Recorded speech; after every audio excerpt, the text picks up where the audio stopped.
जय जिनेन्द्र बच्चों, आप सभी कैसे हैं? ठीक तो है ना? अभी तक जो भी विषय पढ़ाया गया है वह सब आपको अच्छी तरह से समझ में तो आ ही रहा होगा। अब हम आगे के पाठ की शुरुआत करते हैं। आज हम कक्षा 7वीं का तीसरा पाठ पढ़ेंगे जिसका नाम है हिमालय की बेटियां।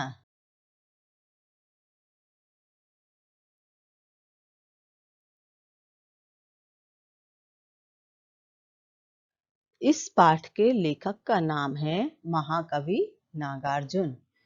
बाबा नागार्जुन को कई कवियों और आलोचकों ने आधुनिक कवि की संज्ञा भी दी है, क्योंकि साधारण से कपड़े, फक्कड़ हंसी और घुमक्कड़ जीवन, इन्होंने अपने व्यक्तित्व में सभी कुछ समाया हुआ था। इनका जन्म 30 जून 1911 ईस्वी में मधुबनी जिले के सतलखा नामक गांव में हुआ था। इनका मूल नाम वैद्यनाथ मिश्र था। यह हिंदी साहित्य में बाबा नागार्जुन के नाम से जाने जाते हैं। इनकी मातृभाषा मैथिली थी। इनकी गणना प्रगतिवादी कवियों में की जाती है। यह ब्राह्मण परिवार से थे, जिससे इनकी प्राथमिक शिक्षा संस्कृत में हुई। लेखन विधा, इन्होंने गद्य और पद्य दोनों में अपनी लेखन विधा को प्रस्तुत किया है। पत्रहीन नग्न गाछ के लिए साहित्य अकादमी पुरस्कार से सम्मानित हुए। इन्होंने कहानी, निबंध, कविता, उपन्यास सभी पर अपनी लेखनी चलाई है। मृत्यु, इनका निधन 1998 ईस्वी में हुआ था। तो अब हम आते हैं अपने पाठ पर। यह पाठ निबंध रूप में लिखा गया है और जैसा कि इसका शीर्षक है हिमालय की बेटियां, तो बच्चों नाम से ही पता चलता है कि लेखक ने इसमें हिमालय की बेटियों का चित्रण किया है। आप सभी जानते हैं कि भारतीय संस्कृति में नदियों, पहाड़ों को महत्वपूर्ण स्थान दिया गया है। वे हमारे लिए आदरणीय हैं, पूजनीय हैं। आप देखते हैं लोग त्योहारों पर गंगा स्नान के लिए जाते हैं। हमारे अधिकतर तीर्थ स्थान भी नदियों के किनारे ही बसे हैं। लेखक ने कुछ बिंदुओं के माध्यम से अपनी हिमालय की यात्रा का वर्णन इस पाठ में किया है। सबसे पहले हिमालय का भारतीय संस्कृति में महत्व। इस पाठ में लेखक ने सबसे पहले भारतीय संस्कृति के महत्व को दिखाया है, क्योंकि हमारे यहाँ नदियों और पहाड़ों को कितना सम्मान दिया गया है, यह सब उन्होंने अपने इस निबंध में बताने का प्रयास किया है। हिमालय व नदियों का मानवीकरण। इस पाठ में लेखक ने हिमालय का, नदियों का मानवीकरण किया है। मानवीकरण का क्या मतलब है बच्चों? मानवीकरण अर्थात बेजान चीजों का जानदार या सजीव रूप में प्रस्तुत करना।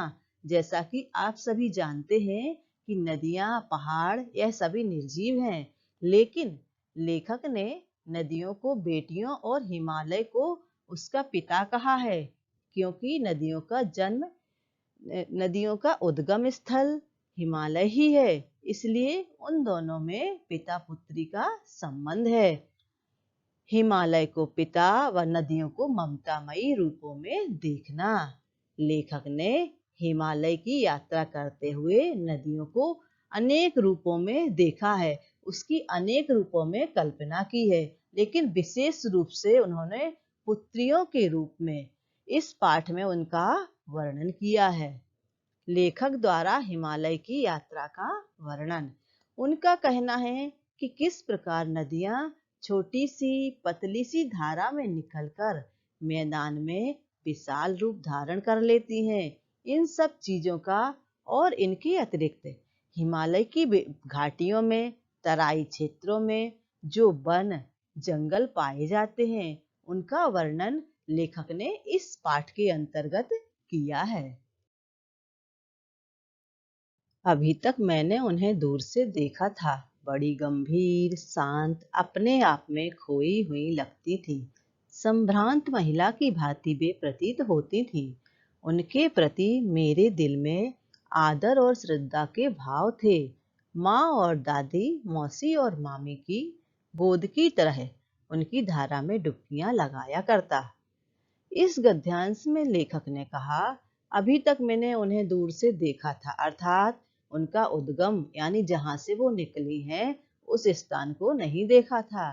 तब तक बड़ी गंभीर, शांत और संभ्रांत महिला यानी सुसंस्कृत महिला के जैसी लगती थी, क्योंकि लेखक ने उन्हें मैदानी हिस्सों में देखा था। मैदानी भागों में नदियां शांति के साथ बहती हैं। उनमें किसी प्रकार का वेग या तेज बहाव नहीं होता। यही नदियां जब पहाड़ों से निकलती हैं तो ऊबड़ खाबड़ रास्तों से होती हुई नीचे की ओर बहती हैं। लेकिन लेखक ने उन्हें मैदानी भागों में देखा था, जिससे वे उन्हें शांत और गंभीर समझते थे। इसलिए लेखक के मन में नदियों के प्रति श्रद्धा और आदर के भाव थे। वे उनको माँ, दादी, मामी, मौसी आदि की गोद की तरह समझकर उसमें डुबकियां लगाते थे, अर्थात नदियों में स्नान करते समय उन्हें ऐसा लगता था जैसे वे किसी ममतामयी गोद में आराम कर रहे हैं। परंतु इस बार जब मैं हिमालय के कंधे पर चढ़ा तो वे कुछ और रूप में सामने थी। मैं हैरान था कि यही दुबली पतली गंगा, यही यमुना, यही सतलुज समतल मैदानों में उतरकर विशाल कैसे हो जाती है। इनका उछलना और कूदना, खिलखिलाकर लगातार हंसते जाना, इनकी यह भाव भंगी, इनका है उल्लास कहाँ गायब हो जाता है मैदान में जाकर। किसी लड़की को जब मैं देखता हूँ, किसी कली पर जब मेरा ध्यान अटक जाता है, तब भी इतना कौतूहल और विस्मय नहीं होता जितना कि इन बेटियों की बाल लीला देखकर। इसमें लेखक आगे बताते हैं कि उन्होंने जब हिमालय पर्वत घूमने का मौका मिला, अर्थात वे हिमालय की यात्रा पर गए, तो उन्होंने क्या देखा बच्चों? उन्होंने देखा कि यही गंगा यमुना पहले पहाड़ों से जब निकलती है तो कैसी दुबली पतली सी धारा के रूप में दिखाई देती है, और मैदान में जाकर कैसी चौड़ी, शांत और विशाल हो जाती है। इनका बचपन जैसा उछलना, कूदना, हंसना कहाँ गायब हो जाता है। अर्थात पहाड़ों से नदियां निकलती हैं तो वह किसी झरने या प्रपात के रूप में, पतली सी धारा के रूप में ऊपर से गिरती हुई दिखाई देती हैं। यदि हम इनका मानवीकरण करें, अर्थात उन्हें किसी मनुष्य के रूप में देखें, तो उनके जल का वेग ऐसा लगेगा जैसे कोई हंस रहा हो। उस गिरते हुए जल से जो आवाज आती है, उससे ऐसा लगता है जैसे कोई हंस रहा हो या कोई चंचलता प्रदर्शित कर रहा हो। लेखक आगे लिखते हैं कि जब मैं किसी लड़की को देखता हूँ या किसी फूल की कली पर मेरा ध्यान जाता है, तब भी मुझे इतना आश्चर्य नहीं होता जितना इन बेटियों की बाल लीलाएं देखकर। बेटियां कौन है बच्चों? नदियां। बाल लीला का क्या अर्थ है? जब बेटियां छोटी होती हैं, अपने माता पिता के घर में होती हैं, उस समय वह चुलबुली चंचल होती हैं, उनको कोई चिंता ही नहीं होती। लेकिन जैसे जैसे वह अपनी बाल्यावस्था से युवा अवस्था में प्रवेश करती हैं, तो यह चंचलता, चुलबुलापन धीरे धीरे कम होने लगता है और उनमें गंभीरता आती जाती है। इसी प्रकार ये नदियां हिमालय से निकलती हैं, उस समय ये छोटी छोटी हैं, अपने बाल स्वरूप में हैं, छोटी बच्ची के रूप में है, इसलिए हंसती खिलखिलाती सी दिखाई देती हैं। और जब यह मैदान में पहुंच जाती हैं, तो ऐसा लगता है कि यह युवा अवस्था में प्रवेश कर गई हैं, इसलिए यह शांत और गंभीर हो गई हैं। कहाँ ये भागी जा रही हैं? वह कौन लक्ष्य है जिसने इन्हें बेचैन कर रखा है? अपने महान पिता का विराट प्रेम पाकर भी अगर इनका हृदय अतृप्त ही है, तो वह कौन होगा जो इनकी प्यास मिटा सकेगा? बर्फ जली नंगी पहाड़ियां, छोटे छोटे पौधों से भरी घाटियां, बंधुर आदित्यकाएं, सरसब्ज उपत्यकाएं, ऐसा है इनका लीला निकेतन। खेलते खेलते जब ये जरा दूर निकल जाती हैं तो देवदार, चीड़, सरों, चिनार, सफेदा, कैल के जंगलों में पहुंचकर शायद इन्हें बीती बातें याद करने का मौका मिल जाता होगा। कौन जाने बुढ़ा हिमालय अपनी इन नटखट बेटियों के लिए कितना सिर धुनता होगा। बड़ी बड़ी चोटियों से जाकर पूछिए तो उत्तर में विराट मौन के सिवाय उनके पास और रखा ही क्या है। इसके पहले लेखक ने नदियों की बाल लीला के बारे में बताया है। अब वे कहते हैं कि जैसे कोई लड़की अपनी बाल्यावस्था से किशोरावस्था या यौवनावस्था में प्रवेश करती है तो उसके मन में अपने माता पिता, अपने भाई बहनों या अपने परिवारजनों के अलावा अन्य किसी के प्रेम को पाने की इच्छा होती है और वो विवाह करना चाहती है, अपने जीवन में आगे बढ़ना चाहती है। इसी प्रकार लेखक कहते हैं कि ये नदियां हिमालय में रहते हुए अपने बाल्यकाल में जीती हैं। तो वो कौन सा ऐसा लक्ष्य है या वो कौन है जिसके प्रेम को पाने ये अपनी बाल्यावस्था को छोड़कर आगे की तरफ बढ़ रही हैं। इनके पिता हिमालय इतने विशाल हैं, उनका विराट प्रेम पाकर भी इनका हृदय हमेशा अतृप्त रहता है। अतृप्त अर्थात कभी भी उसमें संतोष नहीं आता, वह हमेशा बेचैन रहता है। तो वह कौन है जो उनके अतृप्त हृदय को तृप्त कर सकेगा, इनकी प्यास मिटा सकेगा। पहाड़ियों, छोटे छोटे पौधों से भरी घाटियों, बंधुर अधित्यकाएं, इसका अर्थ है गहरी गुफाएं, सरसब्ज उपत्यकाएं अर्थात हरी भरी घाटियों से भरा हुआ इनका लीला निकेतन इस प्रकार से है। इन सबको खुशी खुशी छोड़कर ये आगे बढ़ती हैं। देवदार, चीड़, सरो, चिनार, सफेदा, कैल आदि के जंगलों में पहुंच जाती हैं।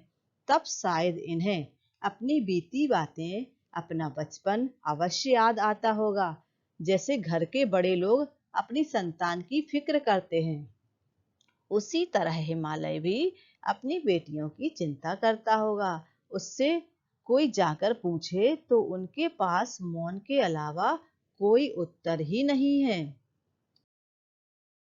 सिंधु और ब्रह्मपुत्र, ये दो ऐसे नाम हैं जिनके सुनते ही रावी, सतलुज, व्यास, चिनाब, झेलम, काबुल, कुंभा, कपिशा, गंगा, यमुना, सरयू, गंडक, कोसी आदि हिमालय की छोटी बड़ी सभी बेटियां आंखों के सामने नाचने लगती हैं। वास्तव में सिंधु और ब्रह्मपुत्र स्वयं कुछ नहीं है। दयालु हिमालय के पिघले हुए दिल की एक एक बूंद ना जाने कब से इकट्ठा होकर इन दो नदों के रूप में समुद्र की ओर प्रवाहित होती रही है। कितना सौभाग्यशाली है वह समुद्र, जिसे पर्वत राज हिमालय की इन दो बेटियों का हाथ पकड़ने का श्रेय मिला। इस गद्यांश में लेखक ने सिंधु और ब्रह्मपुत्र नदी के बारे में बताया है। सिंधु नदी पंजाब प्रांत की ओर से बहती हुई सागर में मिलती है और ब्रह्मपुत्र तिब्बत, भारत और बांग्लादेश की तरफ से बहती हुई अरब सागर में जाकर मिलती है। सिंधु और ब्रह्मपुत्र महानद हैं। महानद अर्थात जो छोटी छोटी नदियों से मिलकर बनते हैं, उन्हें महानद कहते हैं। इन दो नदियों के नाम को सुनते ही हमें रावी, सतलुज, व्यास, चनाब, झेलम, काबुल, कपिशा, गंगा, यमुना, सरयू, गंडक, कोसी आदि हिमालय की छोटी बड़ी सभी नदियों की याद आने लगती है, क्योंकि सिंधु और ब्रह्मपुत्र स्वयं में कुछ भी नहीं है। इनका निर्माण कैसे हुआ? दयालु हिमालय के पिघले हुए दिल की एक एक बूंद। हिमालय का दिल क्या है बच्चों? हिमालय का दिल है उसके ऊपर जमी हुई बर्फ। यही बर्फ जब धीरे धीरे पानी के रूप में परिवर्तित होती है या पिघलती है, तो यही पानी इकट्ठा होकर इन महानदों का रूप धारण करके समुद्र की ओर प्रवाहित होने लगता है और समुद्र से मिलने के लिए उस ओर इस प्रकार से प्रवाहित होती है। इसलिए लेखक को कहना पड़ा कि वह समुद्र कितना सौभाग्यशाली है, कितना पुण्यशाली है, जिसे हिमालय की इन दो नदियों को अपने में समाहित करने का श्रेय मिला या अवसर मिला। जिन्होंने मैदानों में ही इन नदियों को देखा होगा, ख्याल में शायद ही यह बात आ सके कि बूढ़े हिमालय की गोद में बच्चियां बनकर एक कैसे खेला करती हैं। माँ बाप की गोद में नंग धड़ंग होकर खेलने वाली इन बालिकाओं का रूप पहाड़ी आदमियों के लिए आकर्षक भले ना हो, लेकिन मुझे तो ऐसा लुभावना प्रतीत हुआ वह रूप कि हिमालय को ससुर और समुद्र को उसका दामाद कहने में कुछ भी झिझक नहीं होती है। लेखक कहते हैं कि जिन्होंने सिर्फ मैदानी भागों में ही इन नदियों को देखा होगा, तो वे उनके स्वरूप को बिल्कुल ही नहीं पहचान पाएंगे। यदि वे उनको पहाड़ों पर देखें, तो ये नदियां इतने वेग से बहती हैं कि ये नदियां अभी बाल्यावस्था में अपने पिता की गोद में हैं। मैदानी भाग में इनकी गंभीरता देखकर कोई कल्पना नहीं कर सकता कि ये वही नदियां हैं। लेखक ने बूढ़े हिमालय को इन नदियों का पिता कहा है। जिस प्रकार छोटे बच्चे माता पिता से कोई शर्म नहीं करते, उन्हें लगता है वैसे ही इन नदियों ने अपना नंग धड़ंग बचपन का रूप हिमालय रूपी माता पिता की गोद में बिताया है और फिर बड़ा स्वरूप पाते पाते चल पड़ती हैं सागर के पास। ऐसा सोचते ही लेखक को सागर दामाद और हिमालय ससुर लगता है, यानी हिमालय ने अपनी बेटियों को सागर के हाथों में सौंप दिया हो। अब हम प्रश्न उत्तर के माध्यम से इस पाठ का पुनरावलोकन करेंगे। पहला प्रश्न है, लेखक को नदियां दूर से देखने पर कैसी प्रतीत होती हैं? उत्तर है, लेखक को नदियां दूर से देखने पर संभ्रांत महिला की भांति प्रतीत होती हैं। अगला प्रश्न है, हिमालय पर्वत के कंधे पर चढ़कर लेखक को नदियां कैसे दिखाई पड़ती हैं? हिमालय पर्वत के कंधे पर चढ़कर लेखक को नदियां उछलती कूदती चंचल बालिका की तरह दिखाई देती हैं। अगला प्रश्न, लेखक को नदियों में डुबकी लगाने पर कैसा महसूस होता है? इसका उत्तर है, लेखक को नदियों में डुबकी लगाने पर माँ और दादी, मौसी और मामी आदि की गोद जैसा महसूस होता है। अगला प्रश्न, हिमालय से कौन कौन सी नदियां निकलती हैं? हिमालय से निकलने वाली नदियां रावी, सतलुज, ब्यास, चनाब, झेलम, काबुल, कपिशा, गंगा, यमुना, सरयू, गंडक, कोसी आदि छोटी बड़ी बहुत सारी नदियां निकलती हैं। अगला प्रश्न, तेज वेग से बहती नदियों को देखकर लेखक के मन में क्या विचार उठा? तेज वेग से बहती नदियों को देखकर लेखक के मन में विचार उठता है कि कौन सा ऐसा लक्ष्य है इन नदियों का जिसे प्राप्त करने के लिए ये इतनी तेजी से बह रही हैं। अगला प्रश्न, हिमालय के जंगलों में कौन कौन से वृक्ष पाए जाते हैं? हिमालय के जंगलों में चीड़, सरो, चिनार, देवदार, सफेदा और केल आदि के वृक्ष पाए जाते हैं। अगला प्रश्न, समुद्र को सौभाग्यशाली क्यों कहा है? इसका उत्तर है, समुद्र को हिमालय की इन दो बेटियों का हाथ थामने का श्रेय मिला, इसलिए इसको सौभाग्यशाली कहा गया है।